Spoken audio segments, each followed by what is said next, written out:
네, 그럼 한국노총의 경사노위 참여 중단이 몰고 올 파장을 차윤경 기자와 좀 더 자세히 짚어보겠습니다. 자, 현 정부와 이 민주노총 간의 갈등 양상은 저희가 자주 이제 보도를 해드렸습니다만, 네. 제 기억에는 이제 한국노총과는 그래도 나쁘지 않다 이런 얘기가 나왔었는데 결국 양대 노총이 모두 이제 현 정부의 적으로 돌아섰습니다. 그렇습니다. 한국노총이 대화를 중단하게 된 이유는요. 그 배경에 정부가 있고 만약에 여기서 이대로 밀리면 제2, 제3의 광양 사태가 또 일어날 수도 있다는 판단에 따른 것으로 보입니다. 실제로 김동명 한국노총 위원장은 이번 폭력 사태에 정권의 의도가 개입됐다 이렇게 말을 하기도 했습니다. 포스코 하청 노동자들은 부당 노동 행위에 항의하면서 지금 400일 넘게 천막 농성을 하고 있습니다. 하지만 광양 지역 기계금속 운수산업 노조에 따르면요. 그동안 경찰과 노조 사이에 큰 충돌은 없었고 경찰이 무슨 일을 하려고 하면 사전에 미리 경고나 예고를 여러 번 해줬다고 합니다. 근데 이번에는 좀 양상이 많이 달랐죠. 이번에는 사전 예고가 없이 바로 강경 대응이 이뤄졌고 그것도 정부 여당이 불법 집회 엄정 대응을 강조를 하고 경찰청장이 캡사이신 사용 그리고 특진 약속을 한 다음에 바로 일어났습니다. 예. 2017년부터 많은 집회와 삭발식과 전망적을 해왔지만 그 한 번도 경찰이 이렇게 폭압적으로 나온 적은 한 번도 없었습니다.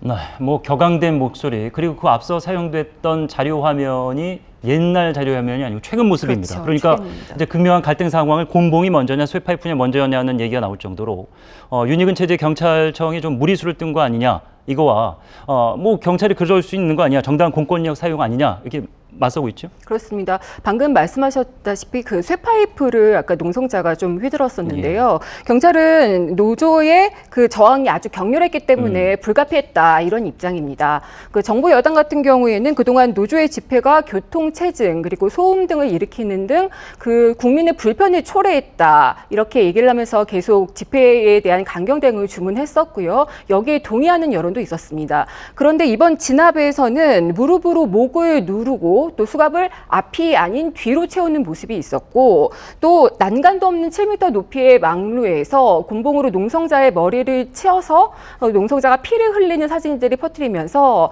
군사정권대로 돌아간 거 아니냐 이런 비판이 나오기도 했습니다. 네.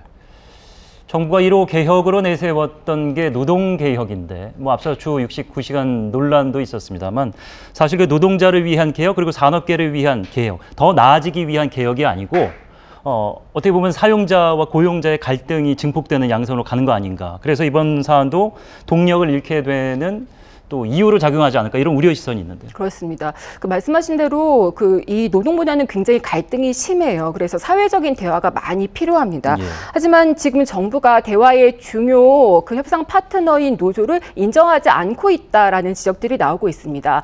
또 정부가 추진하는 노동 개혁을 하려면 입법이 많이 필요한데 국회는 여소야대고 사회적인 대화까지 실종이 된 상황에서 과연 추진 동력을 얻을 수가 있느냐 이런 의문도 있습니다. 네.